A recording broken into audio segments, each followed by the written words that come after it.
દારૂબંધી હોવા છતાં સાવરકુંડલામાં ખુલ્લેઆમ દારૂનું વેચાણ થતો હોવાનો વિડીયો સોશિયલ મીડિયામાં વાયરલ થયો છે। પોલીસ તંત્રનો કોઈ ડર રાખ્યા વગર સાવરકુંડલામાં રવાણી પુલ નીચે નાળામાં બુટલેગરો કરી રહ્યા છે દારૂનું વેચાણ। આ દારૂ વેચાણનો વિડીયો સોશિયલ મીડિયામાં વાયરલ થતાં જ પોલીસ તંત્ર પર ઉઠ્યા છે સવાલો।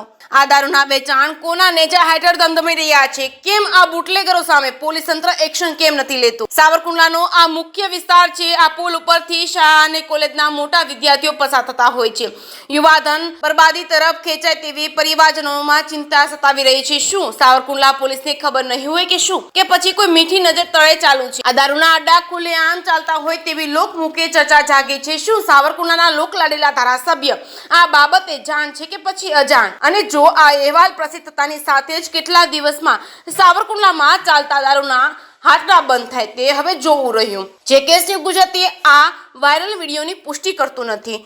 જેકેએસ ન્યૂઝ ગુજરાતી સાથે જૈનિક સોજિત્રા, અમરેલી।